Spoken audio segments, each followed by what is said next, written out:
I picked up a second job to cover the costs of my sister's dream wedding, but she insulted me, calling me an ugly old woman. Who would marry old-looking woman like you? Furious, I canceled all the bookings and withdrew my financial support for her wedding, she shocked Bez. Her marriage ended and her fiancé broke off the engagement. I'm Amy, and I'm 10 years older than my little sister, Kathleen. From the moment she was born, our parents made it clear she was special. Look at those beautiful green eyes, they would say. Have you ever seen such perfect golden curls? Meanwhile, I stood in the background with my plain brown hair and ordinary face, watching them admire her. Don't get me wrong, I loved my sister. How could I not?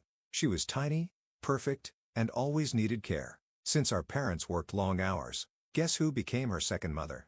That's right, me. Amy, honey, Mom would say, can you help Kathleen with her homework? You're so good at math. Or, Amy, dear, would you mind picking up your sister from school? We're both stuck at work. I remember one evening when I was 15 and Kathleen was 6. I was helping her with her reading while trying to finish my own pile of homework.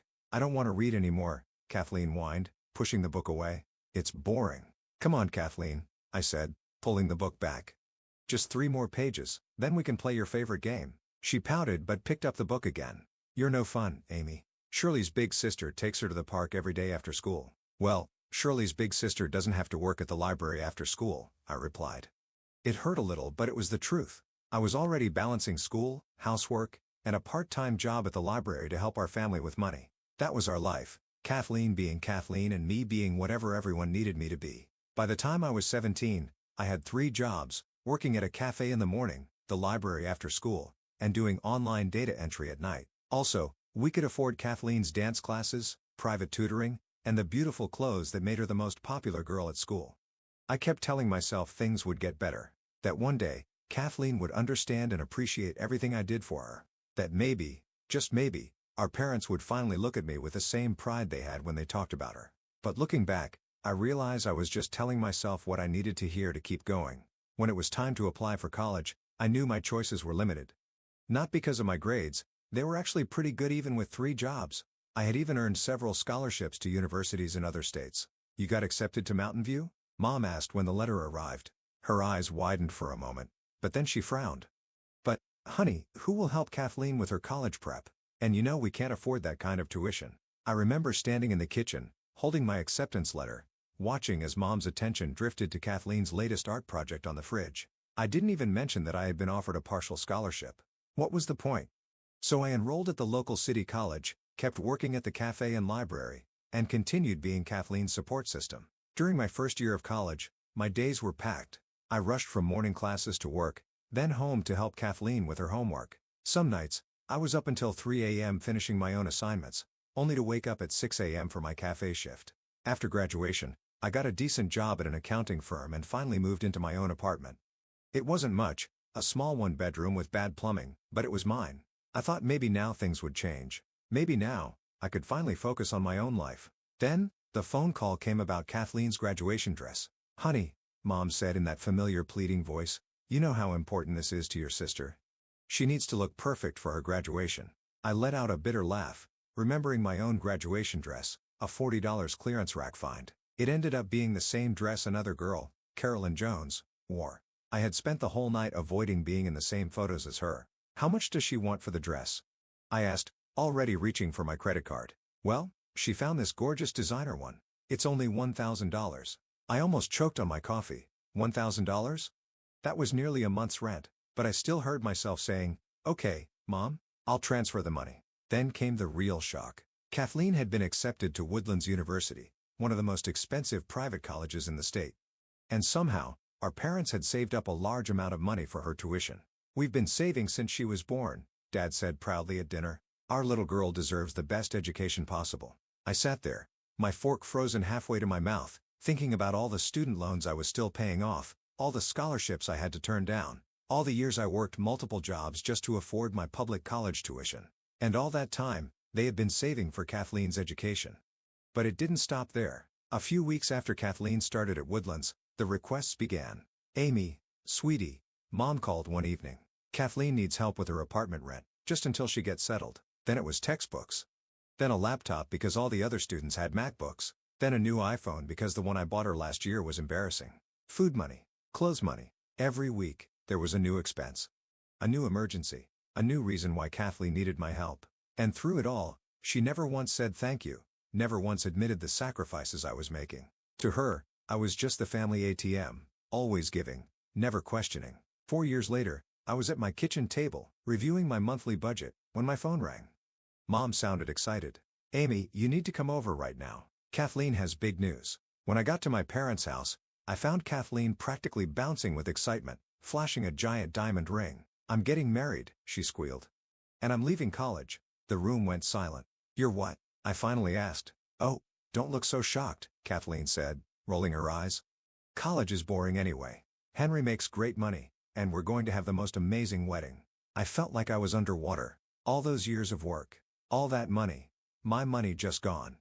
I looked at my parents, waiting for them to say something. Anything. But they just sat there, smiling at Kathleen like she had just announced she cured cancer. "What about your degree?" I asked. "We all invested so much in." "Oh my God, Amy. You're such a buzzkill," Kathleen interrupted. "This is why you're still single. You're always so serious and boring." Then, she started talking about her dream wedding, one that would outshine all her friends' weddings. The venue, the flowers, the dress, everything had to be perfect. Which, of course, meant expensive. Then came the real blow. "Honey," Dad said, clearing his throat, "we took out a loan, but it's not quite enough. And since you're part of the family, we need you to contribute," Mom added. "It's your sister's special day, after all." I felt like I was outside of my own body as I heard myself ask, "How much?" $30,000 should cover your share," Kathleen said casually. Like, she was asking for $6 for coffee. I don't know why I said yes. Maybe it was just a habit. Maybe it was the way Mom's eyes filled with tears. Maybe saying yes was just easier than arguing. But I agreed, and the money left my account the next day. But they weren't done. "Actually, sweetie," Mom said at our next family dinner, "we were thinking, maybe you could take out a loan too? Just a small one to help with the extra expenses." For the first time in my life, something inside me snapped. "No," I said firmly. "Absolutely not. I'm saving for a house. I need to think about my own future too." Kathleen's perfect face twisted into an ugly scowl. "Since when did you become so selfish?" My hand shook under the table, but I stood my ground. "I already gave you $30,000, Kathleen. That's my limit." The silence that followed was painful. Then, Mom spoke in that fake sweet tone I knew so well. "Well, if you won't help financially anymore, the least you can do is help with the wedding plans." I nodded, already feeling the weight of responsibility pressing down on me again. But something had changed. For the first time ever, I had said no to them. It was a small win, but it felt huge. The next few weeks were a nightmare. My phone buzzed constantly with messages from Kathleen, each one demanding more money for something urgent. "Amy, I found the perfect flowers. They're only $4,000. I need the money by tomorrow, or they'll give them to another bride. OMG, this band is amazing. They played at Maria's wedding, and I have to have them. They're asking for $6,000. Can you send it tonight? The venue I want is available, but we need a deposit today. It's just $95,000. You'll handle it, right?" I took a second job as a virtual assistant, working nights and weekends. My days blurred together. Spreadsheets at my accounting job, wedding planning on my lunch breaks if I even got one, then more hours in front of the computer at night. One day, my coworker Carolyn stopped me in the break room. "Amy, are you okay? You look different."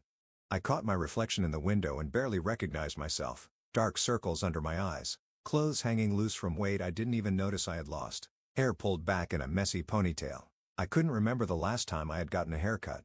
"I'm fine," I said automatically. "Just busy with my sister's wedding." That night, I crawled into bed at 2 a.m., my eyes burning from staring at screens all day. Just as I was about to fall asleep, my phone lit up with another message from Kathleen. "Just found the most amazing ice sculpture for the reception.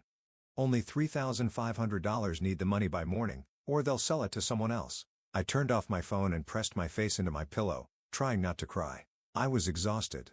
I had already paid for the venue, the catering, the flowers, and the band. How much more could they possibly want? The answer came a week later, when Mom called. "Honey, we need to have an important family talk. Can you come over tonight?" After work, I dragged myself to their house, dreading what they could possibly want now. My savings were gone. My credit card was maxed out. The only thing keeping me going was the thought that this nightmare would be over soon. When I walked in, I found Kathleen lounging on the couch, surrounded by travel magazines. Mom and Dad sat nearby, flipping through a fancy catalog with her. "Oh, this resort is perfect," Kathleen squealed, pointing to a page. Look at those overwater bungalows, and they have private butlers for every suite. I froze in the doorway, watching as she flipped through what looked like a luxury vacation brochure. My stomach tightened. I already knew what was coming.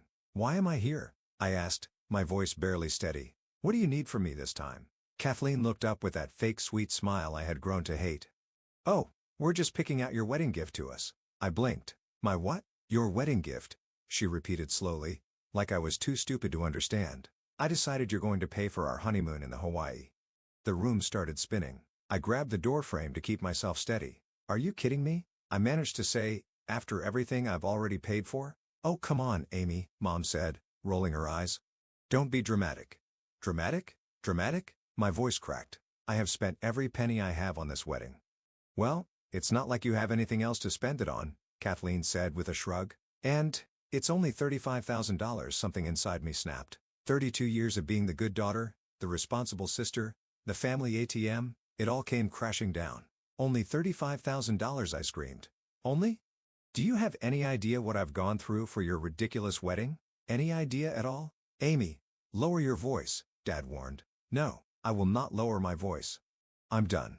I'm absolutely done with all of this." I was shaking now, years of anger and resentment bubbling to the surface. "You're nothing but a spoiled, selfish brat, Kathleen, and I'm done dealing with your endless demands. I have my own life to think about," I said firmly. Kathleen's face twisted with anger. "Your own life? What life? You're 32, Amy, an old maid. Have you looked in the mirror lately? No wonder you're single. You look terrible. What normal man would want you?" Her words hit like punches, but I didn't back down. "I look terrible because I've been working 3 jobs, 7 days a week, to pay for your wedding," I shot back. "I haven't had a full night's sleep in months because of your constant demands. You're just jealous." Kathleen spat. "Jealous because I'm getting married and you'll die alone. Jealous because I'm beautiful and successful and you're just you." That was it. The dam broke. "Successful?" I laughed bitterly. "You dropped out of the college I helped pay for. Beautiful? Your soul is as ugly as they come. You've never worked a day in your life. You've never thanked me for anything I've done for you. You act like the world owes you everything." I took a deep breath and looked her in the eye. "You know what? I'm done being part of your spoiled little world." I turned and stormed out of the house, Kathleen's voice screaming behind me. "You're nothing but a jealous witch. No wonder no one will ever marry you." Behind me, I heard Mom and Dad join in, throwing insults at my back. But for the first time in my life, I didn't turn around. I didn't apologize. I didn't give in. By the time I got home, my phone was blowing up with messages. Mom had sent at least 35 texts, each one nastier than the last. "How dare you speak to your sister that way after everything we've done for you? You're nothing but a selfish, ungrateful daughter. How could you ruin your sister's special day?" I stared at the messages until the words blurred together. Then, I did something I had never done before. Something that felt both terrifying and freeing. I opened my laptop and started sending emails. To the venue, "I need to cancel the reservation and withdraw my payment." To the florist, "Please cancel the order for the wedding arrangements." To the catering company, "I'm canceling the food service for the following date." To the band, "Unfortunately, I need to withdraw my booking." One by one, I undid everything I had arranged for Kathleen's wedding. My hands were shaking, but my mind had never been clearer. The wedding was only 3 weeks away. But I didn't care anymore. With each cancellation, I felt lighter. Then, all hell broke loose. My phone started ringing non-stop. When I blocked Mom's number, she started calling from Dad's phone. When I blocked that number, Mom started calling from their landline. Then came the messages from everywhere. Email, Facebook, Instagram, WhatsApp. I blocked them all. "Amy, please call your Aunt Heather." "Why won't you answer Uncle Douglas's calls? Your cousin Helen is very upset with you." "How could you do this to your own sister?" Calls came from distant relatives I hadn't spoken to in years, family friends I barely knew. Even Kathleen's future in-laws. I stopped answering my phone altogether. Then, they started showing up in person. One night, I was trying to sleep when I heard shouting outside my window, "Amy, get down here right now." Mom's voice was sharp and angry. "You better fix this, you selfish witch." That was Kathleen. They stood outside for hours, switching between yelling and fake sobbing. I turned up my TV to block them out. The next morning, I went to Noah, our building's concierge. "Please don't let them in," I said quietly. "I don't care what they say. They're not welcome here." Noah, who had seen their behavior the night before, nodded with sympathy. "Don't worry, Miss Robertson. I'll take care of it." A week later, my friend Julie called. "Have you heard what happened?" she asked carefully. "What?" Your parents had to take out another emergency loan to cover everything you canceled. None of the vendors would do it on such short notice, without extra charges. They ended up paying double for everything. I sat in silence, letting that sink in. Part of me felt guilty, the part of me that had been trained since childhood to fix things, to make everything okay for everyone else. But a stronger part of me, the part that had finally learned to say no, knew I had done the right thing. A month later, I was scrolling through Instagram when I saw them, Kathleen's wedding photos. I hadn't meant to look, but a mutual friend had liked them, so there they were. The lavish wedding my sister had planned had turned into something very different. Instead of a 7-star hotel, they had used our parents' backyard. Instead of the $4,000 flower arrangements, they had simple grocery store bouquets. The expensive band was gone, replaced by a laptop and speakers on a folding table. Kathleen still wore her dream dress and looked as beautiful as ever, but something was off. Her smile looked forced, her eyes were tight with disappointment. And no honeymoon photos ever followed. The Hawaii dream had died along with the rest of her grand plans. I closed Instagram and went back to my life. For the first time in years, I was focusing on myself, sleeping normal hours, eating real meals, even looking like me again. Then, 4 months after the wedding, my phone rang. It was Dad. "Amy," he said, his voice tired. Older somehow. "We need to talk. Can you come over?" Something in his tone made me say yes. When I arrived at my parents' house, something felt different. Mom and Dad sat on the couch, looking defeated. Dad spoke first.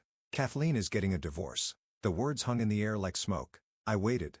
"She and Henry." Mom's voice cracked. "They've been fighting since the wedding. He keeps complaining about how cheap everything was, how embarrassing it was that they couldn't even afford a proper band. And, he's furious about the canceled honeymoon." Dad sighed, staring at his hands. "The thing is, we took out 3 loans for that wedding. Even the smaller version was expensive. We're in pretty deep, Amy." I already knew what was coming.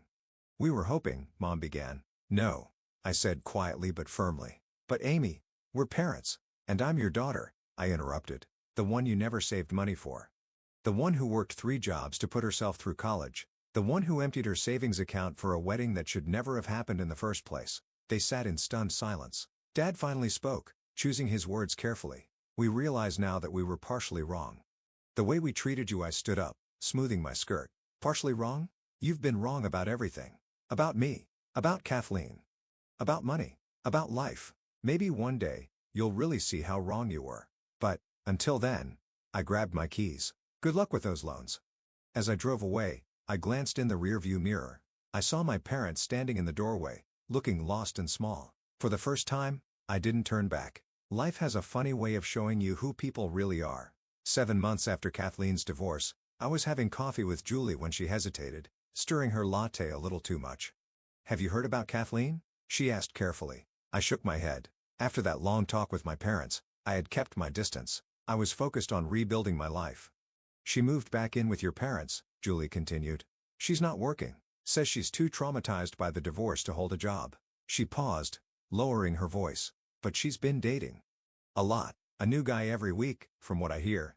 "And my parents?" I asked, already knowing the answer. Julie sighed. "They're supporting her completely. Paying for everything. Her car, her clothes, her nights out. Even after those wedding loans." I wasn't surprised. Some things never change. Weeks turned into months. I quit my second job, finally able to focus on my career. I started taking care of myself. I joined a yoga class, got regular haircuts, bought clothes that weren't just for work. People started telling me I looked different. Then came the call. I never expected the call. It was Mom. Her voice sounded small, almost like a stranger's. "Amy, I need to tell you something. I owe you an apology." I sat down, bracing myself. "It's Kathleen. She met someone. A wealthy businessman." Mom's voice cracked. "She left with him yesterday. We don't know where." She paused. "But before she left, she maxed out all our credit cards. Every single one." Silence filled the space between us. "Mom," I started, but she cut me off. "No, please. Let me finish. Your father and I were in terrible debt now, but we're not calling to ask for money. We'll figure it out ourselves. We should have done that a long time ago." She took a shaky breath. "I just wanted to say, I'm sorry for everything." It wasn't a perfect apology. It didn't erase years of favoritism and manipulation, but it was something. These days, I don't know where Kathleen is. Sometimes, I see glimpses of her on social media, a tagged photo here, a location check-in there. But she's like a ghost, drifting from place to place, person to person. My parents and I exchanged short messages on holidays. Merry Christmas. Happy birthday. Happy New Year. It's distant. Surface level. But for now, it's all I can handle. Here's the thing about breaking free from toxic patterns. Life has a way of filling the empty spaces with something better. 4 months ago, I met Jeremy at a coffee shop inside a bookstore. He was reading my favorite novel, and we started talking. He's kind, successful in his own way, but most importantly, he sees me. Really sees me. Last night, I was cleaning out old boxes when I found a photo of Kathleen and me as kids. She was 6, I was 13. We were both smiling at the camera, unaware of everything that was ahead. For a moment, I thought about keeping it. Instead, I put it back in the box. Some memories are better left in the past. Now, as I sit in my favorite coffee shop, Jeremy across from me, working on his laptop, occasionally glancing up to smile at me, I realize something. Sometimes, a happy ending isn't about getting everything you thought you wanted. Sometimes, it's about finally letting go of what was holding you back all along.